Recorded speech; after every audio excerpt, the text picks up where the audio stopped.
Happy Monday, everybody. Hopefully, everybody's week is starting off well. I decided to take an opportunity to do a live show here because a lot of folks have been asking why we haven't had one recently. Sorry about that. We had a ton of events coming up. In fact, this month, we're going to have at least two launch events every week, all the way through mid April. So, it's going to be a really busy month, and there's going to be a lot of things falling through the cracks, unfortunately. So, be sure and hit that subscribe button, follow up on all that latest content, and start by adding your questions down there. We'll start with the biggest question we've had this week, which was, what did we end up replacing the Kia EV6 with? Well, the EV6 is still here for a moment because it has not stopped raining recently. So the EV6 is going to be listed for sale probably sometime in the next 3 weeks or so, I would say. If you're interested in a lightly loved EV6 GT line, be sure and follow us on Facebook. There'll be more details over there. You should know that the Facebook channel name has changed. It's now the new branding, the Auto Buyer's Guide branding there. So link down there at the bottom of your screen there. It's about 7,000 miles or so. We're going to sell it privately. That's the plan there at any rate. Now, we did end up replacing it with a plug-in hybrid. Last year, I was really torn as to what we were going to replace the EV6 with. Was it going to be another EV? Was it not going to be an EV this time? And I decided to get a plug-in hybrid for a few reasons. I really like the concept of a plug-in hybrid as a gasoline mitigation tool, as a vehicle that uses fewer resources right now. We are at a point in EV production where we're still struggling to meet demand for full EVs, and battery production and resource production is still struggling to meet the production for really all electrified vehicles at the moment. And if we thought about things as a society, maybe we could put these resources to better use by making smaller batteried EVs, etc. So I ended up buying a Mitsubishi plug-in hybrid. That's what all of you voted for. We ran a poll on Facebook, on Instagram, and on YouTube as well. And that was by far the biggest selection, or the top choice from everybody was for that Mitsubishi Outlander. So more details to come on that one. We'll have an update video as soon as it stops raining, and you can ask all those questions down there. A number of other questions that came up here earlier in the day for folks that maybe weren't able to join us were why EV6 won Car EV of the Year last year rather than the Tesla Model 3, and why would I get the EV6 over the Model 3? I would say a lot of this comes down to personal preference. There are a few areas where the EV6 is notably objectively better than a Model 3, and I found this comparison interesting because a lot of folks ended up asking this.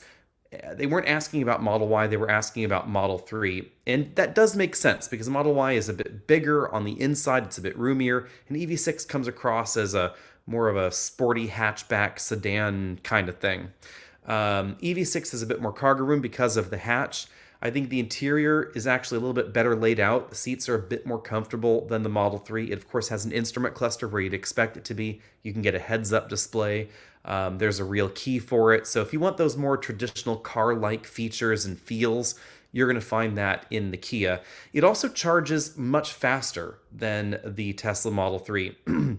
Tesla has a pretty high peak charge rate in most of their vehicles, but the charge curve doesn't sustain that high charge rate for as long. And in the EV6 and the other related EGMP platform vehicles, you can go from 0% to 100% in about 45 minutes or so, 10% to 80% in 18 minutes. So it's very, very fast charging. But then there's the trade-off. You have to use a regular CCS charger, and that can be a mixed experience. On the Tesla side, everything is going to function pretty normally. The analogy here is this is like the Android versus iPhone debate. And I've always thought it was interesting that there are so many Apple detractors. I couldn't possibly buy an Apple phone. It's a closed ecosystem, and then I'll go buy a Tesla. That's the same thing, really. And the reason that Teslas all work so well with their chargers is because of that closed ecosystem thing. So pros and cons there. Obviously, the Tesla will be a little bit faster. The range may be a little bit longer. But keep in mind, the way that Tesla does their EPA range testing is not the same as other companies do. So in the real world, Tesla's numbers tend to be lower than you might expect, whereas some other car companies tend to be a little bit higher. Well, now let's dive into some of the questions here. I am also excited about the CX-90 driving impressions, and stay tuned because that is happening, I want to say next week is when I'll be driving that. So be sure and stay tuned. You'll find some details initially. What we can cover right off the bat will be on Facebook, and then there'll be a video following that, obviously. Here is a good one that I am really intrigued myself about. Grand Highlander versus Honda Pilot.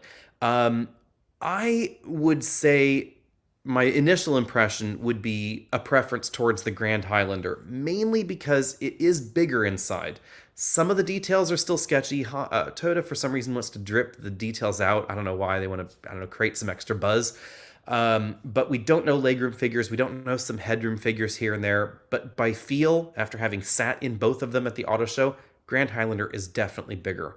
If you're a fan of hybrids, if you're a fan of bigger screens, you'll find those in the Grand Highlander as well. And pricing, I suspect, will be pretty respectable as well. They were pretty upfront that the target was Telluride and Palisade. And if that is true, then I would not be surprised if Highlander actually saw a price cut at some point, and Grand Highlander maybe was a little bit above Pilot, a little bit above Telluride. That kind of would make sense. So let's move on here. Thoughts on the CX-70? I am curious to see what the CX-70 will be like as well. I would assume it's going to be a solid competitor to those two options, the RDX and the GV70.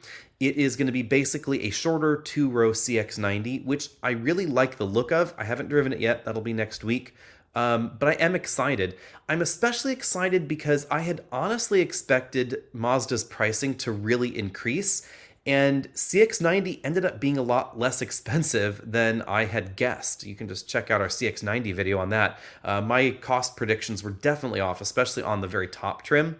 And I suspect that CX-70 will be pretty similar there. Moving on in order, let's move on here. Road trip across the USA, comfort, reliability, and fuel economy. Road trip vehicles, honestly, minivan probably would be my top pick for a road trip vehicle because they're so practical. There's so much room, especially for people in the back. I would probably get a Pacifica hybrid because that's going to be the most comfortable for the second row passengers. They're relatively nice to drive, etc. The Sienna hybrid is also an excellent option, although weird twist, the plug-in Pacifica actually gets better fuel economy in a lot of people's ratings. So let's see here. What do I make of GM and Ford asking people to take a buyout? Ooh, I love industry news and takes. I think it's logical. Ford and GM have a lot of legacy employees and legacy plants that they need to worry about as far as their transition to not just other forms of transportation, but also, to be honest, just different ways of doing business. The business model that the traditional car manufacturers have been operating on is definitely under pressure from not just startups. And in fact, I would argue that GM and Ford are really not seeing much pressure from Tesla. Tesla's demographic and Tesla shoppers are putting pressure on the luxury players. What's putting pressure on GM and Ford is the continuing rise of the imports and their continuing shrinking size of the American market here, their share. And they have a lot of plants, a lot of legacy employees, a lot of retirees that are frankly going to be difficult for them to deal with going forward. They did try to shed some of that legacy obligation in their bankruptcy, but they still have a lot of it. And when you look at a legacy car company like these that generally paid better than some of these other companies, especially historically, they have retirement plans, they have health plans for their employees, etc. They can't just abandon those employees, and it wouldn't be right to do that either. But these companies do have all those obligations that were set in a world where they totally dominated the North American market. When America was 8-9 million vehicles a year as far as the auto sales a year, they were 6 million of them, probably the two of them put together. So that put them in a position where they had the ability to fund all those obligations. And now we're in a situation where Ford is much smaller than in a relative sense than they ever have been before. And the imports that don't have these kind of cross structures are really knocking at their door. So it's going to be interesting to see how that really goes there. Moving on here, CX-70. You will have it in Canada, according to Mazda. In Europe, they have the CX-60 and CX-80. In the US, we'll get the CX-70 and CX-90. But Mazda's production schedule seems to be a little bit lagging here. The CX-90 was a little bit delayed, not too delayed, but it's a slow roll there. Remember, Mazda's a very small company. So, moving along here. Is Toyota's hybrid max system so inefficient because it always sends power to the rear? Unlikely. The hybrid max system is not sending that much power to the rear, although it is trying to send some. The biggest reasons that the hybrid max system is inefficient versus the others would be the traditional automatic transmission, which is a 6-speed unit, and the fact that it has a turbocharged higher output engine. So the focus of hybrid max was not on efficiency. If they had designed this system say around the same building blocks as their regular hybrid system, the 2.5-liter hybrid, and instead of the planetary power split transmission, they used a 6-speed automatic and this motor setup, it probably would not be far off in terms of its fuel efficiency, even with more power going to the rear motor. You can approximate some of this rear power setup in, say, a RAV4 in snow mode. It will try and send more power to the rear axle under a wider variety of operating speeds, etc. And it doesn't really have that big of an impact on fuel economy. But it's just the general nature of that system. Also the tire sizes and the power outputs and all of that goes into that system. I have been surprised, though, that Toyota's direction has been towards this 2 hybrid lineup in some of their core models, a performance hybrid and a regular hybrid. You can look at Hybrid Max as a replacement for the V6. That's probably the best way to think of it. And in that respect, it's a significant fuel economy bump over the V6, whereas the regular hybrid drivetrain is the replacement for the base engine with a bit of a performance bump. So the most fuel economy you can get in the vehicle. Moving on here, trying to replace a Volvo V60 manual GTI Integra spec. What else? That's an interesting options there. I have a personal preference towards the GTI. I think I would get the Volkswagen over the Integra. Everything that I like about the Honda Civic is basically there in the Integra, but a lot of the flaws of the Civic I think are also there in the Integra. I like the manual transmission, but I think that a dual clutch transmission or a more powerful turbo would be a better fit for the Integra, generally speaking. Wider tires, etc., I think also would be a welcome thing there. The GTI is just a lot of fun too. Let's see here. A Mitsubishi Solid. I hope so too. We'll see how this goes. I mean, it's essentially a Nissan Rogue with Mitsubishi's plug-in hybrid drivetrain. And up until recently, the Outlander was actually the most popular plug-in hybrid vehicle in the world. So there's a lot of track record for this plug-in hybrid system. So hopefully that all bodes well there. Moving along, Sequoia. Yes, the ride is not great in the back. The Sequoia is the only entry in that segment that does not use an independent rear suspension. And the result is definitely a poor ride quality back there. Let's see. What about a plug-in? What about no plug? I was really torn on that decision, but we've already had some hybrids as long terms. We haven't had a plug-in. So we've had trucks, we've had wagons, I've had luxury cars, I've had diesels, etc., but I've never had anything with a plug, or a plug-in hybrid. So that's how we went there. Moving along here. How is the Sportage hybrid? There's actually a video review on that out there. I like the Sportage hybrid a lot. If you prefer the way a regular automatic transmission feels, it's going to be a solid option. If you want the best fuel economy or the best reliability, you'll find that in the RAV4. So let's move on to a more recent question here. Thanks for the $1.99 there. Thoughts on MDX versus alternatives? You know, I like the MDX a lot, and I find myself really torn in some ways about it. Honda's a very conservative engineering company, for better or for worse. So in this generation Pilot, this generation MDX, and the rest of the line, they didn't really push the envelope. And I was hoping that they would get outside their comfort zone with the latest MDX, because they were pushing hard for the Type S and and some of the extra features that we find in the MDX. This is the first generation to offer front seat massage, for instance. We also have real wood, something that we found in the previous generation MDX finally. But if you're looking for something that has the most luxurious feel for the dollar, it's not going to be the MDX. And I think that that for me would be the Volvo XC90, even though it is getting on in years. I do find it interesting that over the last few years, XC90 has grown and grown and grown and is now the second best seller in this segment. And I think the reason for that is some of the failings that we see in the MDX. These are minor things, mind you, so it's nothing major. Every entry in this segment is a perfectly solid vehicle.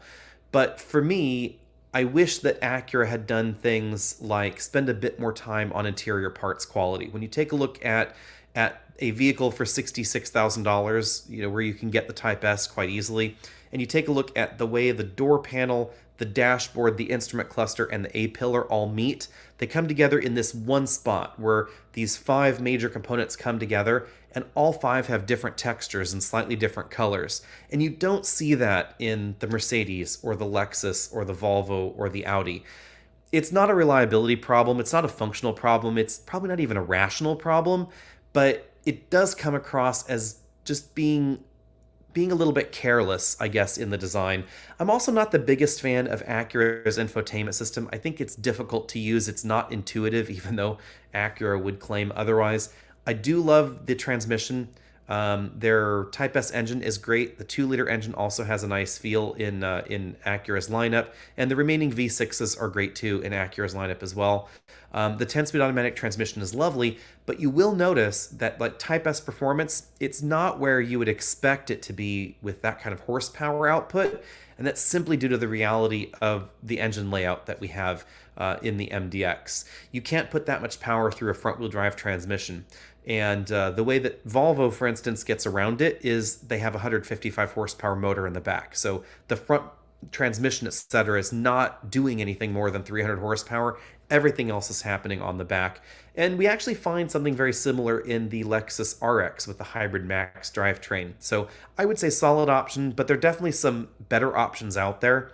If you do have children in child seats, I would recommend looking at something like the QX60 from Infiniti. It's not going to be as exciting as the MDX, but it is going to be a lot more child seat friendly. So definitely keep that part in mind. Let's scroll on to a more recent question here. Thanks for asking about the rain. We've had landslides everywhere, as you will see in some of the videos that are coming up soon, but nothing where I am. Although we did have about 11 days without power. Fortunately, I live off grid, but this time of year we do reconnect to PG&E for some portion of our energy usage.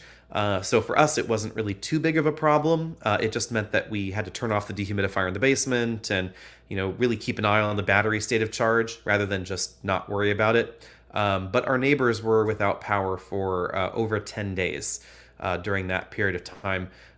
It may sound stupid, but it's because we got about 2 inches of snow where I am, and up at the top of the mountain, we got about 18 inches of snow.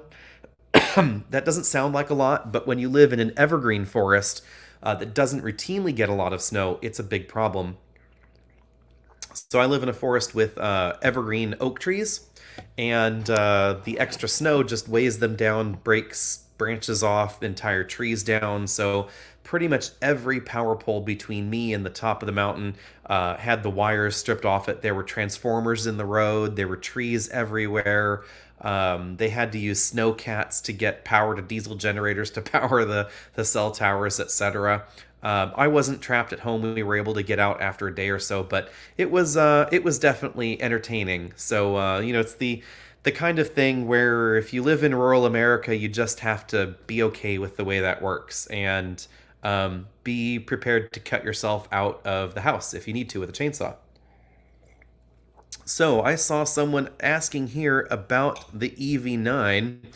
Definitely excited about the EV9 on the one hand, but also prepared to be a tiny bit disappointed on the other hand. And my concern with the EV9 is going to be range. This is not the most rational concern because, as I've said many times before, the average American doesn't drive 300 miles a day. But if you want to, it doesn't look like you're going to easily be able to do that in most versions of the EV9 because somewhat unexpectedly, Kia is going to use the same battery pack that we find in the very, very sleek, very sexy profile EV6 in the bigger and much boxier EV9. And that means that there's just not going to be a lot of power available. So exactly what kind of range we'll find in the real world, I don't know yet, but I would not be surprised if in some of the top versions it was under 200 miles in real world driving, which again is totally rational for the average American. But if you want a road trip, that's going to be kind of a pain in the bottom. It is going to charge wicked fast, though, just like the EV6 and everything else. But that range figure could be a problem. Now, on the one hand, 10% to 80% charge, only 18 minutes. So that road trip is going to make that easier if you want to stop and have a bathroom break. 15 minutes and you're back on the road again. But how does the customer respond to that? I just don't know yet. I would love to know what people think about that. So be sure and post questions, comments down there about that range figure down there. Let's see here. Outlander plugin, Sportage plugin, or wait for an Equinox EV. Looking at loaded versions. I really like the Sportage plug-in hybrid, and to be honest, and this is one of those things where it's a do as I say, not as I do thing. We buy long-term vehicles here because we think that they're interesting for videos. We think that you might want to see content on them, and occasionally we will ask all of you to vote on what you want us to do, which is why we have the Mitsubishi Outlander. This was not my personal top pick. I would rather have had, I think, the Sorento plug-in hybrid. I think was a better fit for my personality and my needs and the needs of the office, etc.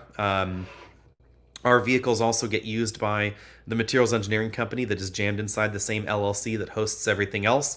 So they get used by all the employees for pickups and deliveries around Silicon Valley, etc. And I think that would have been a better fit for this conjoined thing and also for content, but I was not voting myself. You all had a say in this, and you chose the Mitsubishi, and here we are with the Mitsubishi. It does have a teeny tiny third row, so versus Sportage or Equinox EV, if you want an emergency use third row, this is there. It's not a big one.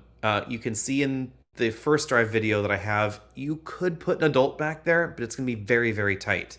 The Outlander is theoretically a compact vehicle, so it's a little bit longer than Rogue, a little bit longer than CRV, but they jammed a third row in the back, and of course the battery pack has to be in there as well. So keep all of those relative pros and cons in mind. Big advantages for the Outlander are that it is relatively inexpensive. I do think the interior is well done, just like I think the Rogue's interior is relatively well done as well. And the plug-in hybrid system has been pretty reliable in the past. Range is decent at 38 miles of EV range, but the fuel economy after the battery has been depleted is only 26 miles per gallon, so not the best. You will find significantly better fuel economy after the battery's been exhausted in the Sportage or the RAV4 Prime, etc. So definitely keep that one in mind. When will we see a new Honda Odyssey? I'm guessing that's going to be at least 2 years out. I haven't heard of too much from Honda on this, but the Odyssey really isn't that old, and some of their generations have lasted a little bit long. Let's see here. Yes, it appears that it's going to be approximately the same size as the EV6. And I say approximately because there have been some rumors that instead of 77.4, it might be 82 kilowatt hours. Remember that when we're talking of some of these photos here about gaining 69 kilowatt hours and at 73% state of charge, remember that DC fast charge stations are not 100% efficient, and they bill you for the power in. So inversion losses, cooling losses, battery resistance losses all must be taken into account. And if I DC fast charge my EV6, for instance, at 0% state of charge, it's going to take about 87 kilowatt hours, 86 to 87, especially if it's hot outside, to get the battery from 0 to 100%, and the battery is only 77.2. So it's not a 1-to-1 ratio there. So keep that in mind. We have some very limited specs out about EV9 and a lot of rumor mill and all of that, but we will know more at the New York Auto Show in April. So stay tuned for that there. Let's see here. Can't be as bad as third row and Outlander 10 years ago. The third row is not any bigger than Outlander 10 years ago, to be perfectly honest. Ooh, this is a good one. Grand Cherokee L or Acura MDX. I like the Grand Cherokee L.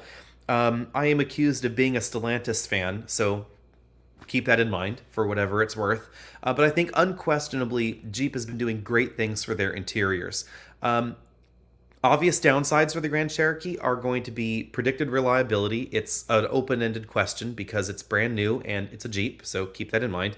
Obviously, complexity of systems, much higher on Grand Cherokee. Air suspension, two-speed transfer cases, locking differentials, all the off-road stuff, all of that just breeds unreliability because there's so much more on it.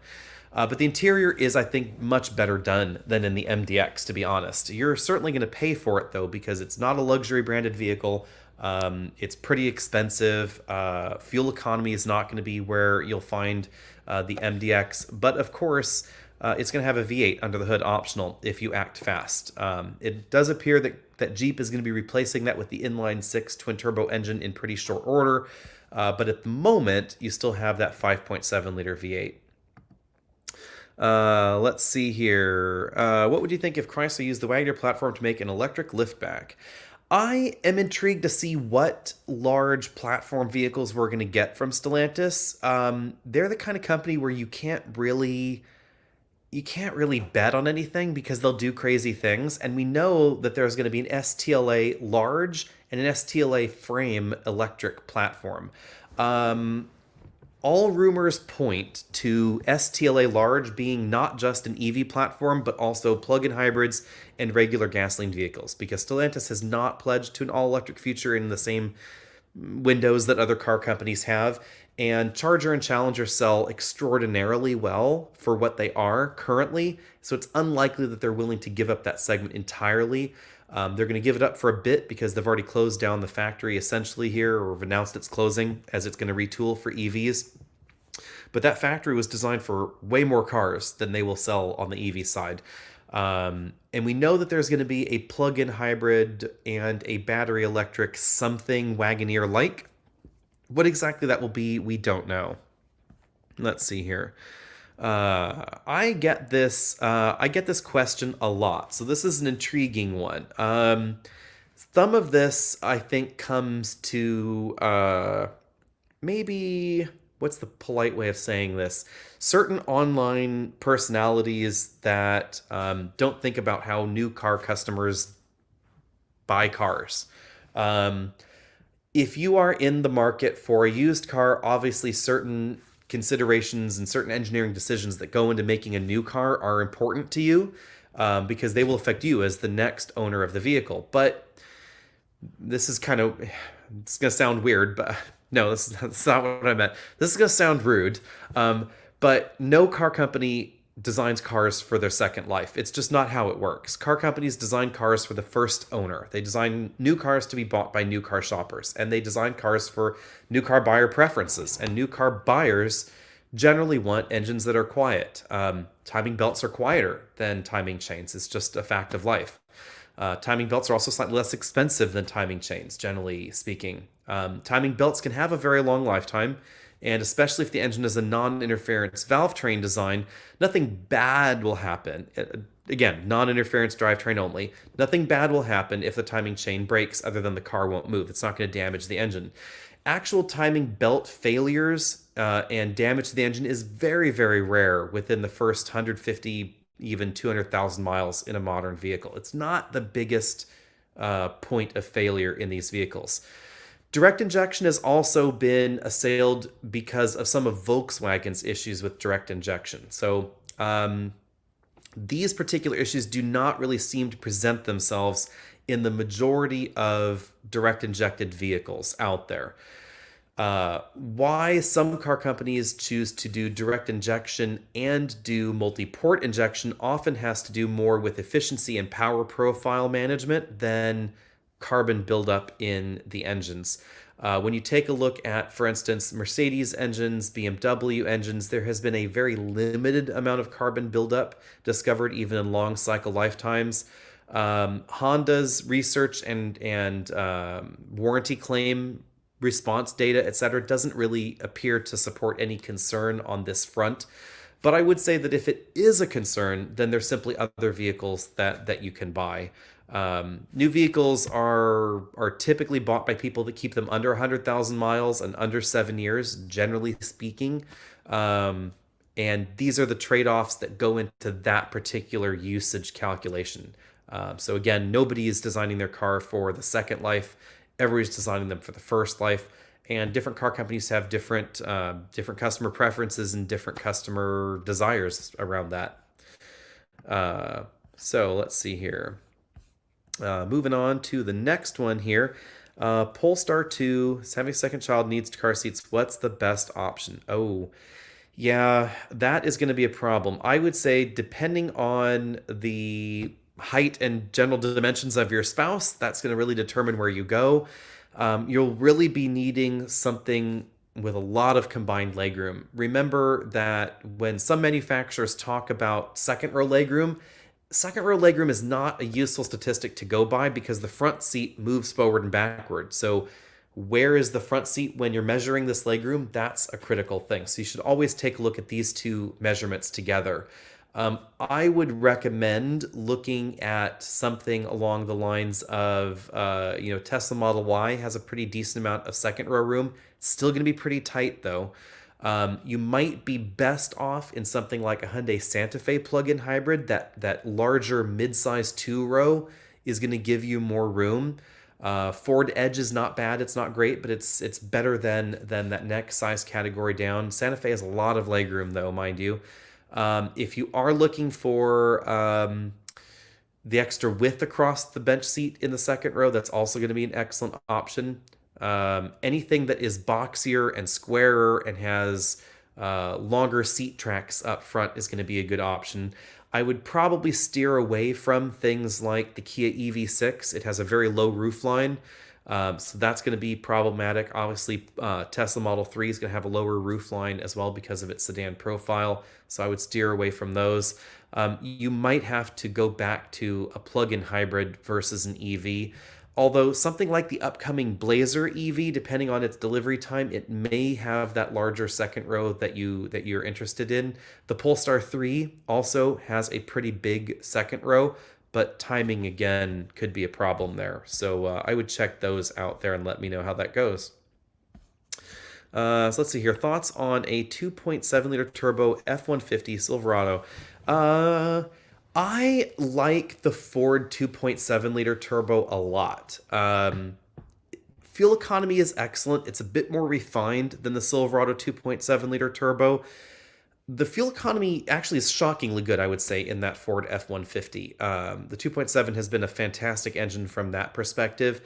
Reliability data is still a little bit difficult to divine because of the age of these two engines, relatively speaking. I would assume long-term reliability in the 2.7 liter from Chevy is going to be better because it's a simpler design. It's only 4 cylinders, not 6.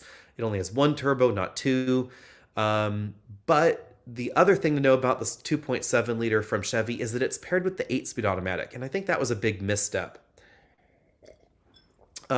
Chevy tries really hard to claim that they think 8 speeds was the perfect number of ratios for this engine, and to be honest, I think it really just comes down to cost. The 10-speed is fantastic. It's fantastic in the Chevys. Pardon me. It's fantastic in the Fords. Chevy should have just used that transmission. Here we go. That's a good alternative, actually. Pacifica Hybrid would be great. Pardon me here. A lot of people don't think or don't want minivans, so that is a consideration. Also, I would say the Sorento, while I'm thinking about it. The Sorento would be a good option for people with kids. You have the emergency use third row. It's not quite as emergency use as the Outlander plug-in hybrid, for instance, but the second row is pretty accommodating, and there is that plug-in hybrid version, and of course a regular hybrid as well. Let's see here. Any idea when the hybrid Corolla Cross will come out? Yes, actually. That is going to happen this month. It may actually be on sale before I drive it. I will be driving it last week of March. So expect it to be arriving on dealers now, actually for sale sometime in the next few weeks or so would be my guess there. Let's see here. Disheartened that BMW is moving out of physical controls. Yes, that is something that I am torn about. I have to admit though, I just spent a week in iDrive 8 in the i7, and then I drove the long-term EV6 that we're getting rid of. I drove it up here. I'm in Napa right now, and I think I actually dislike Kia's climate controls more than iDrive 8. And I think the reason for that is that the iDrive 8 controls, if you're on auto, and most luxury car shoppers tend to leave their system in auto, they will configure it however they like, and they're just adjusting the temperature. Those controls are static, and you just tap the screen, or you can ask the car to set your temperature, etc. And once you get used to it, using those voice commands seems very natural in iDrive 8. In the Kia system, the thing I dislike about that is the dual nature of the control. They have this one little bank, and it switches between infotainment and climate, and invariably it is in the wrong mode for whatever I want to do at this moment. If I want to adjust the volume, somehow it's on temperature. If I want to adjust the temperature, somehow it's set to the volume mode. I think that's actually worse than what BMW has going on there. And as far as on-screen climate controls go, I think it is relatively well laid out. I think you would get used to it. Let's put it that way. What can we tell us about the hybrid Ford Edge? It is long rumored, but no details on when we might see it. We probably will see it soon, though. I wouldn't be surprised if Ford rolled out something in New York in April, but if it's not there in April, you're probably going to have to wait all the way to the LA Auto Show in November. So there's that. Thoughts on the Fisker Ocean? I am curious to see if Fisker can make a financial go of it. They're not as financially sound as Rivian.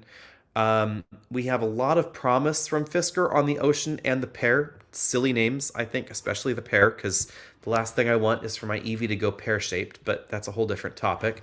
I like the look, I like the vehicle. I just wonder if there's enough money there to actually make this work, especially in a market where it seems that there is less interest in investing in some of these startups, especially startups that seem to be having some problems. It seems like it's difficult for them to get new cash in.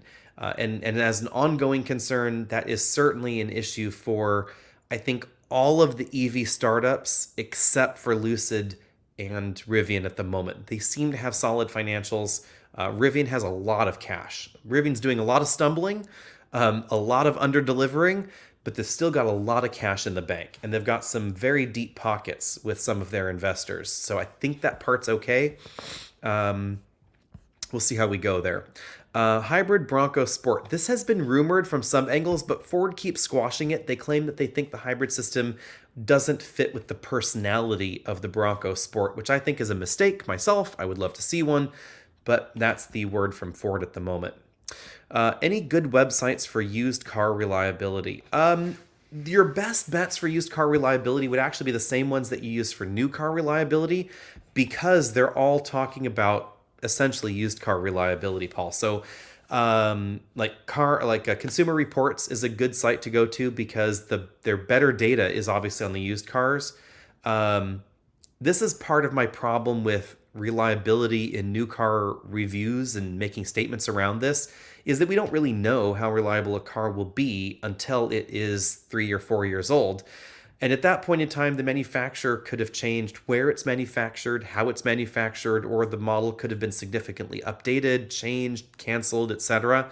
So most reliability metrics for new cars is predicted reliability, and that's basically crystal ball reliability. It's, how do I feel today? I'm just sort of, waving around in the wind. Does it look reliable? What do the previous models tell us? How has the manufacturer gone so far? And that gives you an indication, obviously, but some manufacturers can have bad missteps. Just look at the rollout of this generation Lexus LS, actually, and this generation Toyota Tundra. Those have not gone well for Toyota. That turbo six-cylinder engine, surprisingly, even though Toyota has a lot of experience in turbocharged engines, it just did not go smoothly for them. And Tundra had a few other issues on that side as well. So it can happen to even the most reliable car companies out there. And you can, happenstantially have a company that is known for not producing terribly reliable vehicles, actually having top marks in a particular category. Like Consumer Reports currently says that the Ram 1500 is the most reliable entry in the half-ton segment. So, go figure on that one. Let's see. Mazda essentially does offer a lane centering type system. They're not couching it in the same way as the competition, but I would say that I think lane centering tends to be a bit overblown because they're all still hands on the wheel systems. The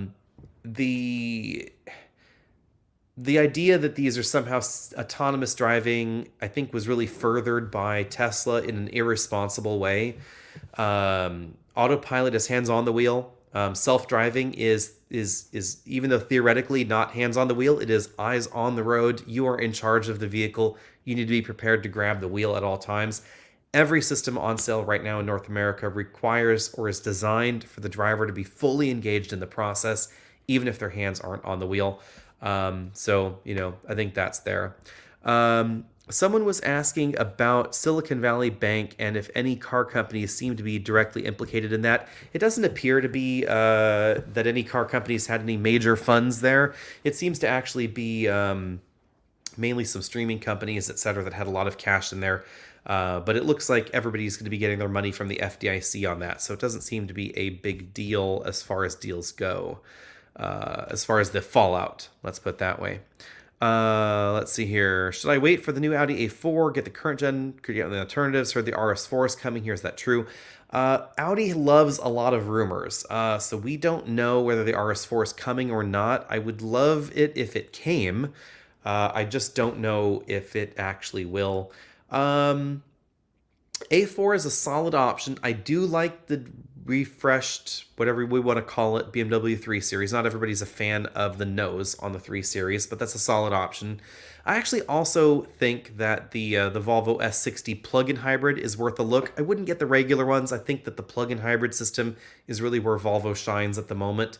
Infotainment system, I think, is a little bit sluggish on the Volvos. They have been working on it with the new Google connected infotainment system, but the new one that we're going to see in the EX90 and above, that's really taking things to the next level.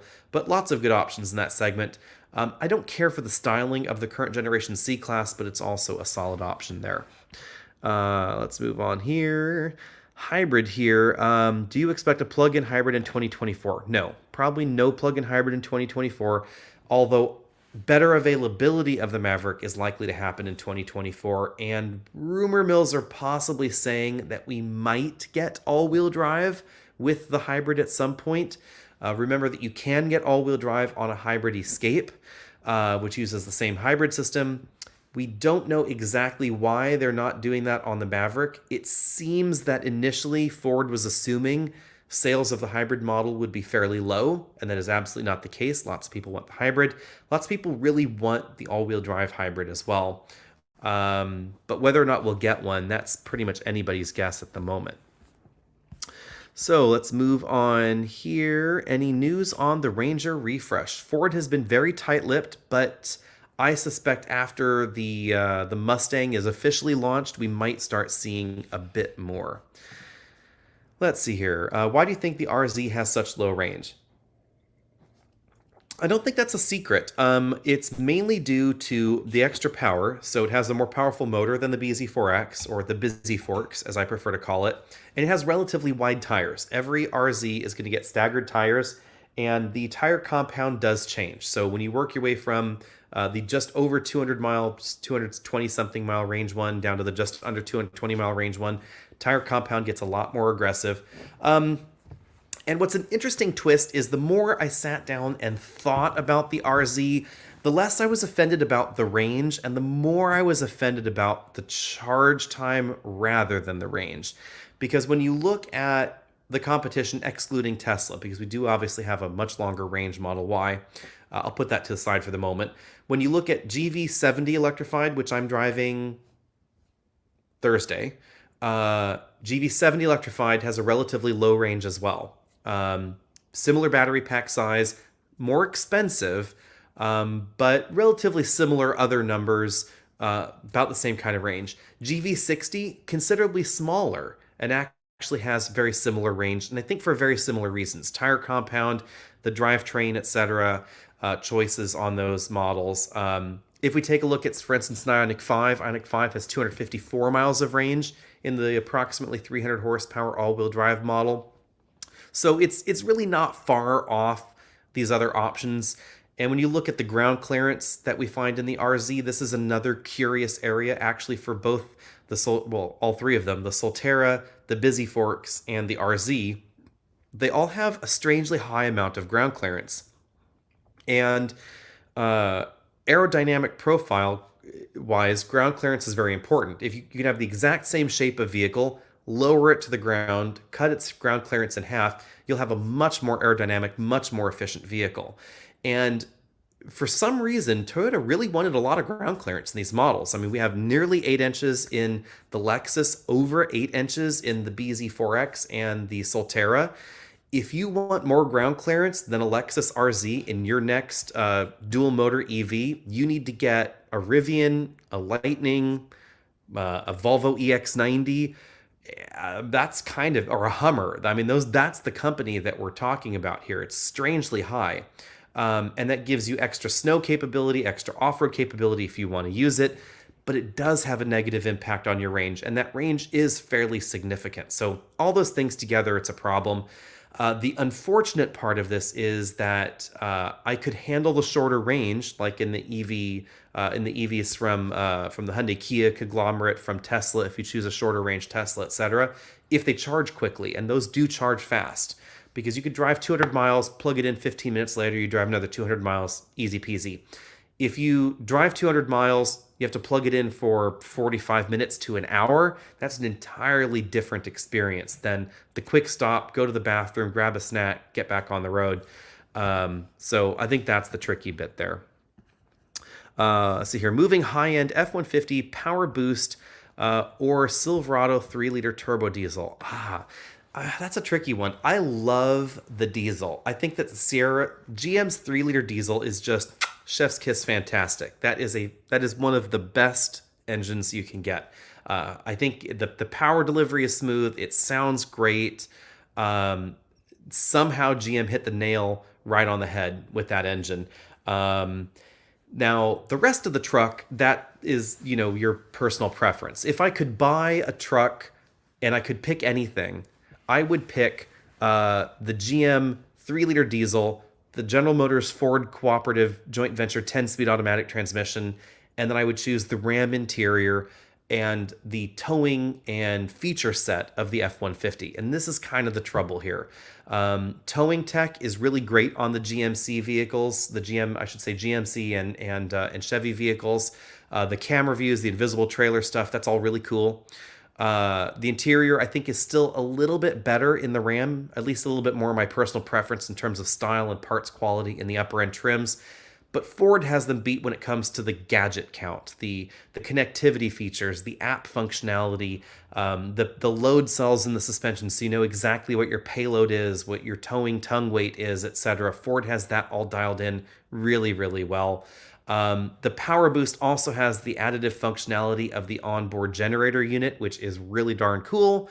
If you live in an area with poor power reliability like I do, or you just like the ability to go camping and power your RV with a really quiet generator, this is an interesting twist that I think doesn't get enough attention, is if you are that kind of person that tows a fifth wheel or an Airstream or something with a generator on board, and you don't like that loud generator, because all of those vehicles have really loud generators, you can get 9 kilowatts out of your F-150 Power Boost very quietly. That 3.5 liter turbo engine is very, very quiet in the F-150. So running that to power your air conditioning, etc., does not use a lot of fuel. That's the other thing. It is also very fuel efficient compared to the average generator as well. That's a great combo. So I would be very torn between those two vehicles, but hopefully that helps you decide which direction to go in. So I think some of your personal needs and preferences will definitely be factoring in there. I agree with this. Oh, here we go. Let's see here. Outback hybrid. We have been waiting for one for a while. I would not be surprised if it happens. I just don't know if it's going to happen anytime soon. Let's put it that way. Let's see here. Do we know what brands will be at the New York Auto Show? We don't know exactly, but we know Kia will be there with the EV9. So I'm going pretty much just to see that. I don't know too much that's going to be there that's new, but that is going to be there. Let's see here. I saw something here about the new Tacoma. The new Tacoma, I can't confirm or deny because no one will confirm or deny this, but all indications point to me seeing the Tacoma in May. There is a event that is happening in May, and I know nothing about it because they won't share anything at all. But I assume that that's going to be the new Tacoma. It's probably going to be either the Tacoma or the 4Runner, because those are the only things coming up on Toyota's radar. So it's going to be one of those two things.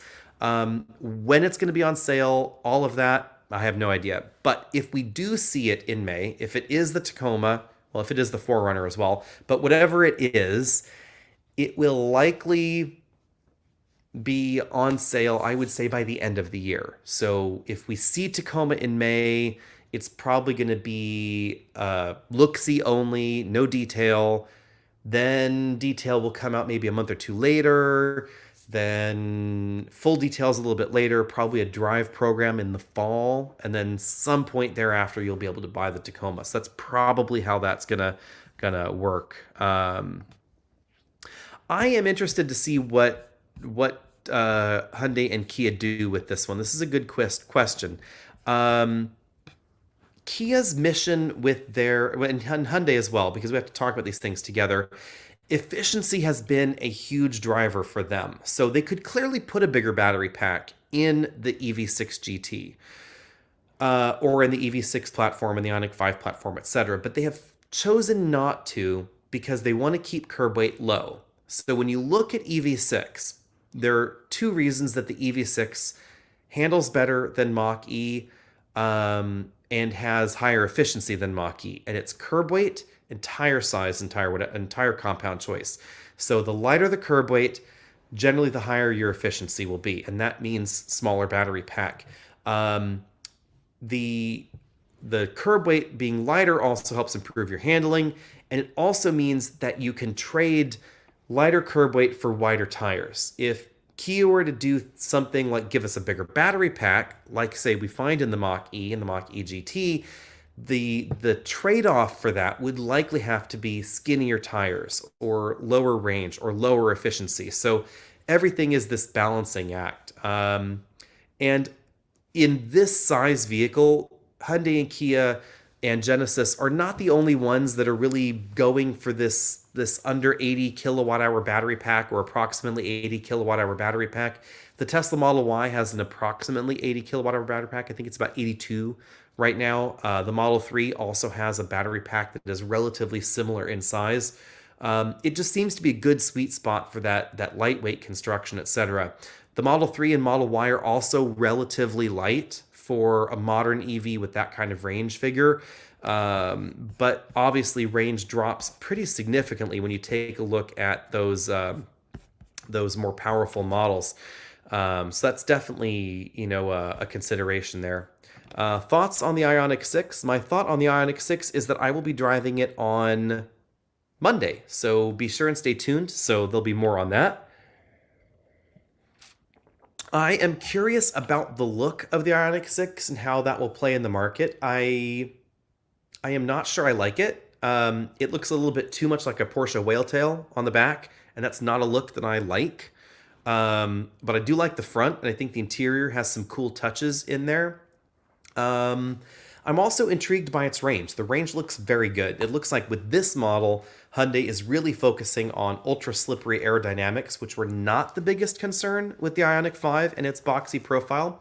I am curious to see whether customers will really want the range over the practicality, and that really is the play here. So you could get the exact same performance, essentially shorter range, greater practicality in Ioniq 5, or you could get longer range and less practicality, sleeker shape in Ioniq 6. I'm curious to see where customers go on that one. Let's see here. When will I get to drive the Prius Prime? That will be the end of this month. Everything is happening this month, so that's coming pretty soon here. Let's see here.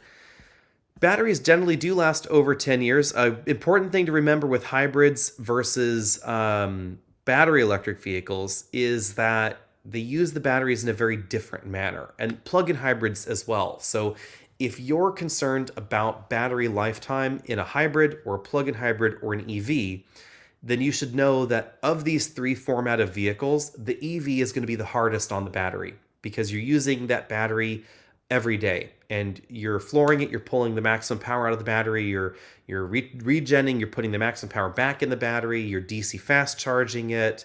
All these things are happening with the battery. And if like many EV shoppers, even if you're not supposed to or it's not recommended, you're frequently charging that battery up to 100%. I know a lot of people that do that on a regular basis. In a hybrid or a plug-in hybrid, more of the battery is being reserved for system lifetime, effectively. So you're never fully charging the battery, you're never fully discharging the battery, it's locked out. You don't have access to that portion of the battery. And this is possible because the battery is smaller and you have another power source on board. You have the gasoline engine. So every plug-in hybrid out there, almost without exception, again, almost, you floor it, it's going to turn on the gasoline engine.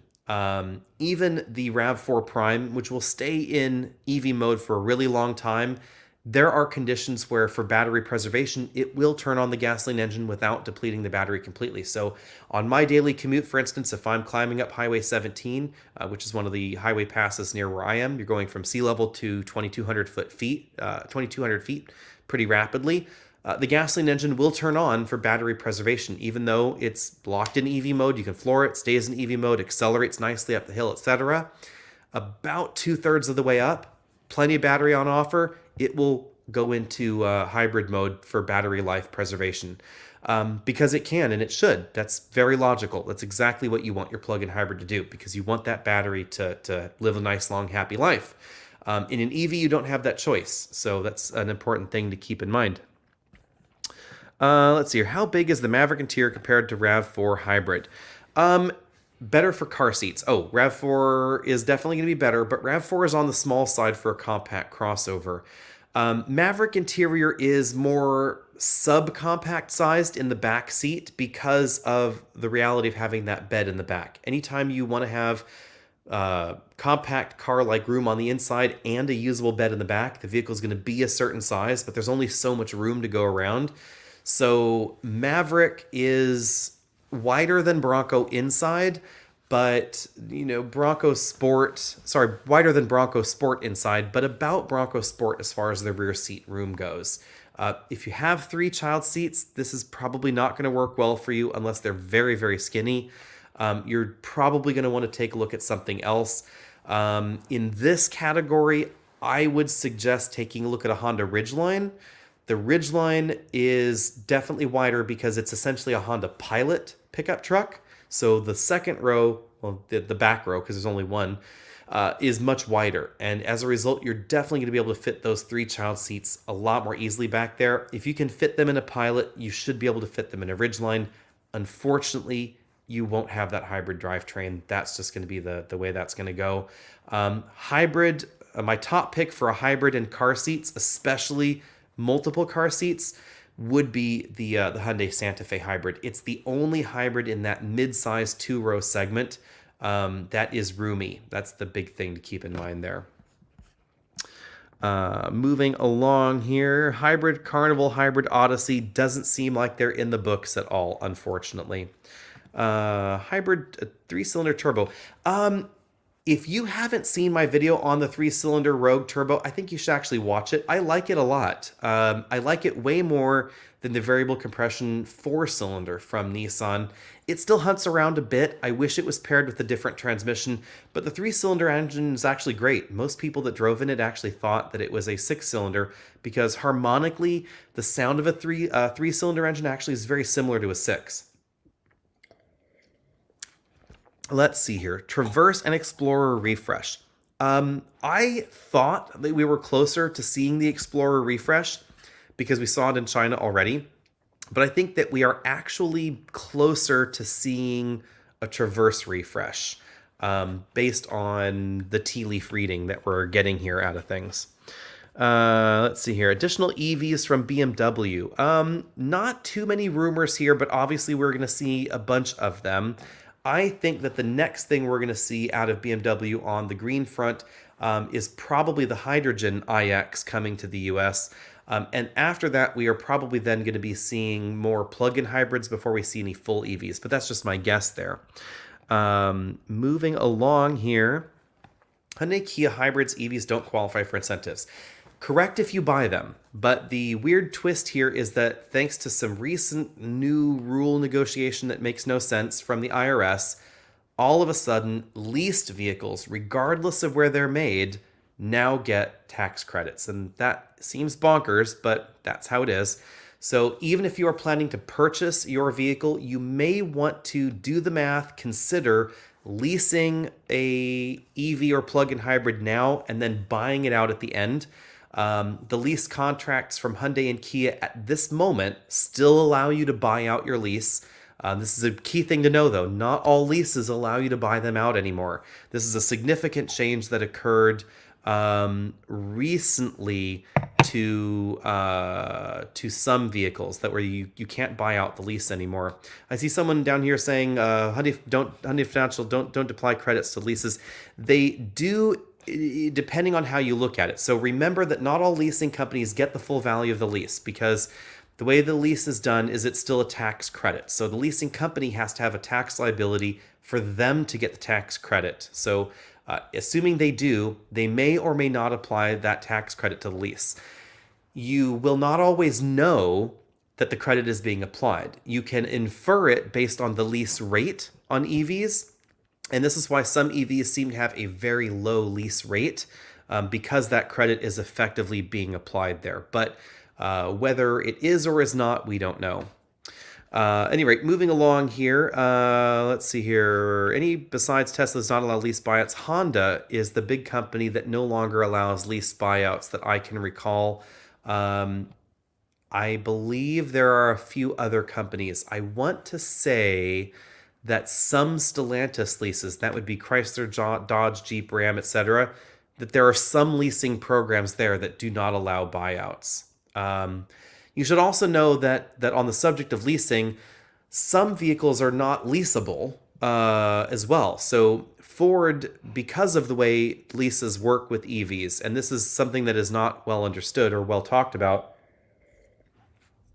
remember that the tax credit on a lease is requires you to pay federal income taxes. It's not a refundable credit. So you have a minimum tax liability of at least $7,500. Then you get the full $7,500 tax credit. Remember that with corporations, this operates the same way. If that corporation does not have a tax liability for whatever business reason, and corporations sometimes will have tax losses, they will not get that tax credit. So if you lease a vehicle and that manufacturer adds the tax credit to that lease, it's simply a subsidized lease because that manufacturer may or may not get the tax credit. They won't know till the end of the year. And oftentimes they don't because the way captive lease companies generally work, they generally don't pay taxes in that way. Oftentimes they're subsidiaries that operate in tax losses. Lots of things go on for that tax treatment there. It's a very important thing to keep in mind. And then other companies just wrap it into the subsidized lease rate. Because of this reality, Ford created a lease-like product with the Mach-E and with the Lightning. It's the Ford Options program.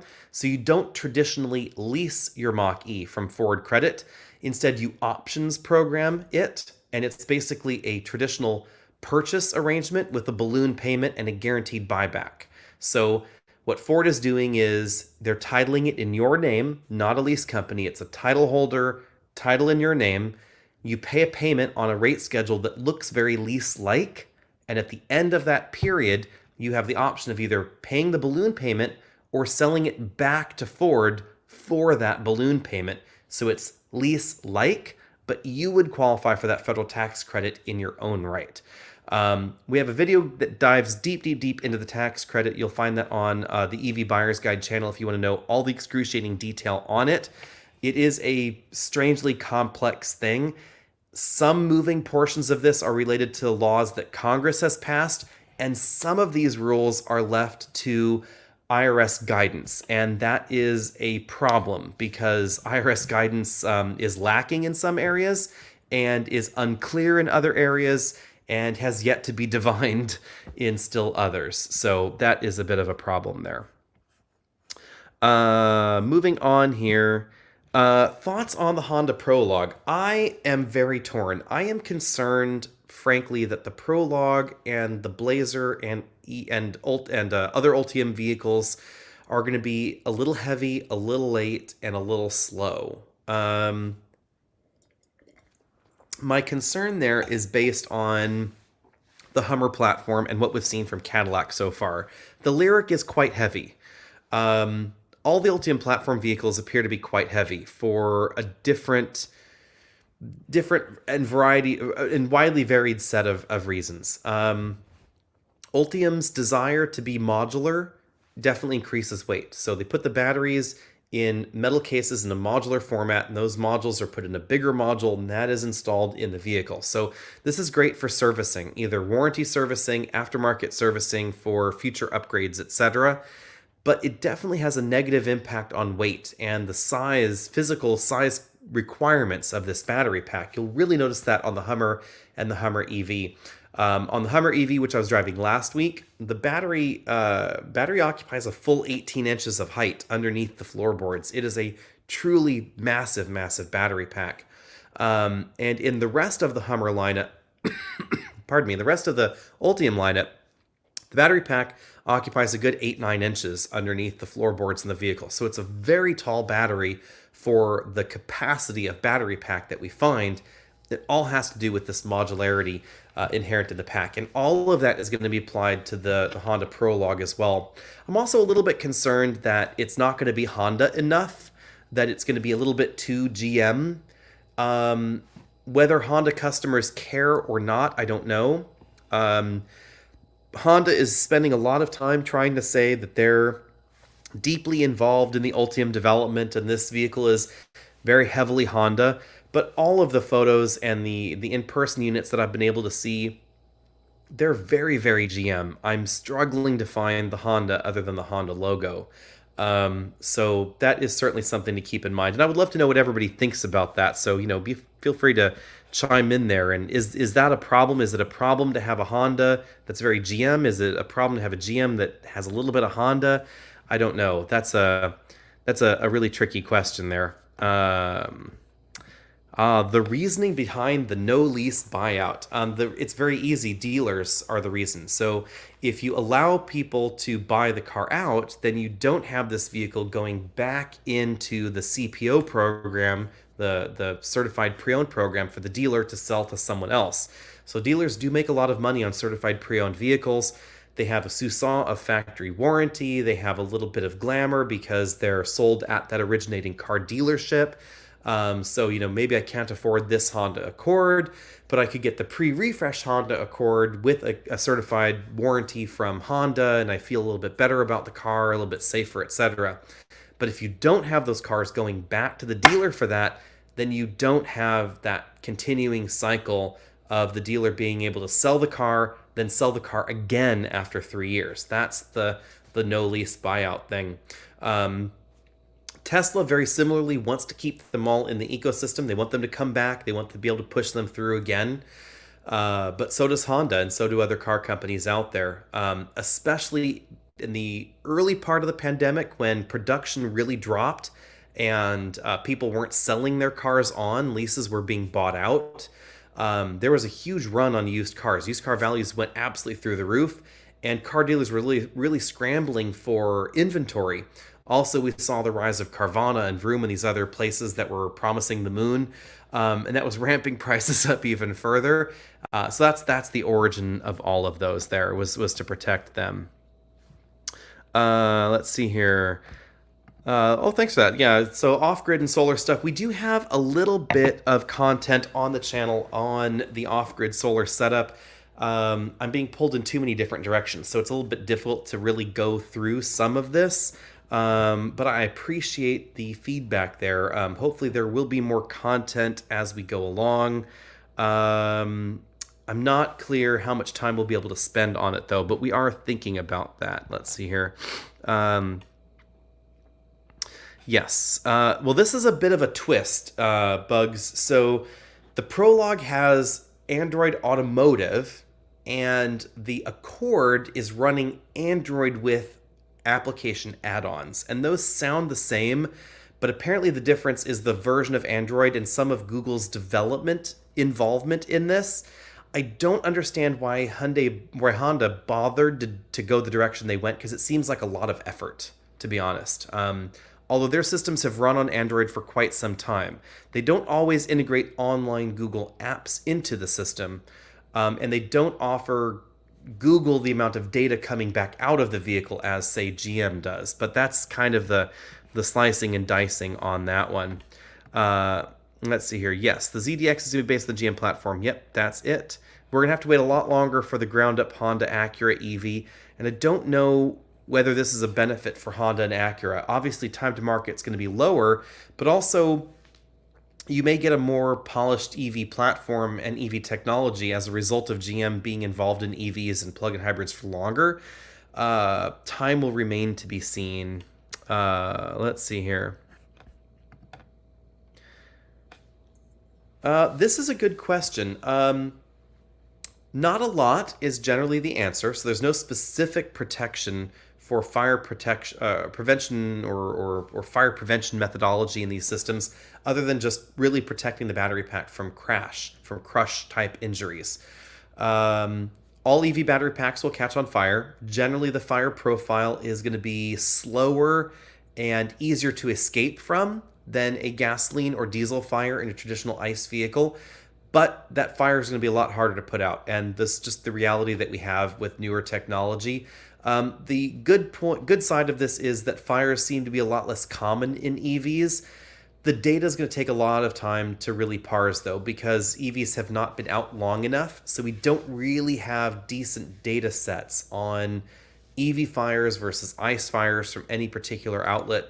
There are some studies out there, but a lot of them, especially the ones that are, I think, being more thorough, will admit that there is limited data. And, we're living in a world where 45 million vehicles are sold every year in the US, 15 million of them are new, and only about 1% of the new cars, 1.5% to 2% actually, sorry, of the new cars are EVs. Very few used cars are EVs. So we're talking about a very limited number of vehicles on road at the moment.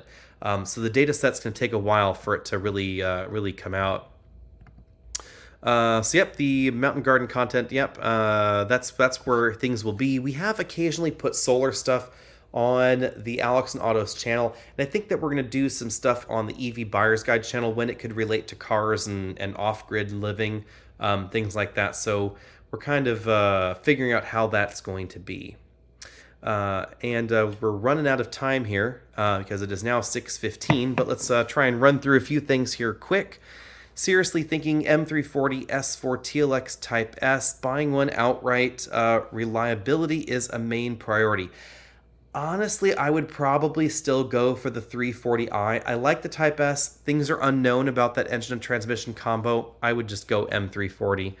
So Nero EV lease credit applied to lease. Good to know there.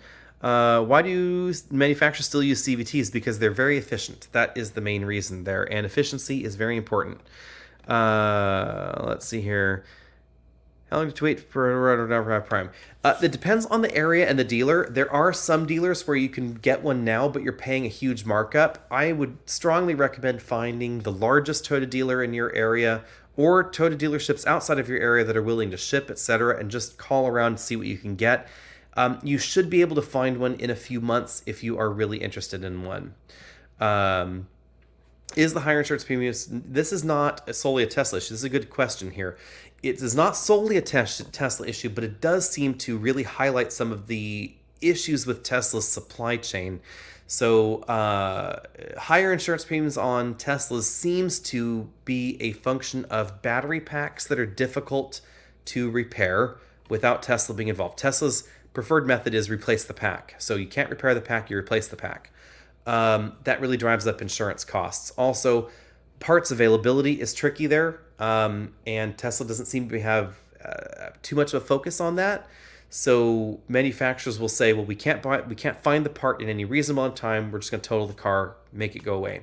I did notice that the EV6 that we have, its insurance rates were higher than a comparable plug-in hybrid from the same manufacturer with comparable pricing. So keep that in mind. There is still some concern with every manufacturers of EVs. I don't know yet what pricing will be like on a General Motors Ultium family vehicle. I'm really going to be intrigued to see how that goes, because a lot of the focus on Ultium has been this focus on repairability and replaceability of individual modules. Similarly, we see that in Volvo's EVs and the Polestar EVs, that ability to replace modules. Whether or not that has a substantive impact on cost of insurance, we don't know yet. So definitely something to keep in mind. Dodge Hornet our PHEV, that should be going on sale very soon. That video is going to go live at the end of this month. Brian was driving that out in Asheville, North Carolina, and he really liked it. Fortunately, I can talk about it because I didn't drive it and I'm not breaking an embargo. But everybody seems to love the Hornet. I'm a little bit interested to see what this does for the Alfa Romeo Tonale, because this pairing, these two vehicles here, Alfa Romeo Tonale and Dodge Hornet, this deal seems really great for Dodge, but I'm not sure what Alfa is getting out of the deal, other than maybe slightly lower production costs because they can have higher volume in that factory. But these two vehicles are very, very similar. They might be tuned slightly differently. We'll see how it goes. But there's not a lot of difference hardware-wise. I'm curious to see how this goes. I'm also curious to see how the Hornet plays in the market when you won't get the tax credit on it, and that is a big problem for me. I think it's clear that it was thought of in a world where they would both get the tax credit, and for the Alfa it's of less importance for the Alfa and its luxury shopper. But for the Dodge Hornet, I would say that the tax credit's definitely going to be important. Again, two different ways to look at this. If the Hornet is actually being purchased by someone with a lower income versus a Dodge Durango, if you are actually achieving a younger, less affluent audience than Durango, for instance, then the tax credit doesn't matter, because you can easily be a family of 4 or 5 in the Midwest making a reasonable income that owns a home, has child tax credits, etc., that does not pay any federal tax or pays very little federal tax. And in that case, you wouldn't get the tax credit anyway, so it does not matter. But if you are eligible for the tax credit, say you're a renter and you're a high-income single renter somewhere, you probably would get the full tax credit. Then it would be of more importance. So keep that one in mind. What are your thoughts on iX versus EX90? This is a really interesting one. I think that they appeal to two different kinds of people. I would lean more towards EX90 because it has the third row. That's the biggest difference, obviously, is that third row. If you want the 2-row, then it's really more of an iX versus Polestar 3, because that's the 2-row equivalent. And that would be an intriguing comparison, because those are more focused on performance, more focused on handling, etc. And EX90 really is trying to be the next generation XC90 that happens to be electric. It's more focused on family values, child seat functionality, the integrated booster seat, the third row, boxy cargo area in the back. It's speed limited to a much lower speed than we find in the Polestar lineup. Volvo has said that the Volvo line will not get the same level of high performance options that we find in the Polestar lineup. So even though there is going to be a more powerful EX90, it's not going to be that next level of performance that we find in the Polestar lineup. So a bit of differentiation there, but I am curious to see how that goes. Let's see here. I agree with this one, Matthew, and I'm actually okay with this. I wish it was done in a more thoughtful fashion, better timeline, but I agree with the goals. I agree with the goals of saying, you know what? Not only do we want greener EVs, we need the jobs back in America. So if you want to build EVs, that's lovely. You do you. Everybody's got a future. Someday that will be the case and it will be required. It's not the case now. There is actually no national mandate for EVs, and even no California mandate for EVs that has teeth, because the California ZEV mandate, no fines. It's the goalpost keeps moving. It's a goalpost with no definite date. Think of it that way. But things are marching in this direction. But if that's the way you want to march and you want the tax credit, you got to build them here, and the content has to come from X places. I actually wish it was more of a tiered system and it was more encouraging of specifically United States manufacturing, because remember that for the EV tax credit, you could build the EV in Canada or you could build the EV in Mexico and still qualify for the tax credit. So there's that, but I think it's moving in the right direction. At any rate, well, it is now 6:22 and I must sign off. So with all of that, I encourage you all to find us over at Facebook. You'll find us as the Auto Buyer's Guide over there. Also check out the EV Buyer's Guide page or the Alex Nautos page where you have tried the other one. And we'll see all of you next week. Bye now.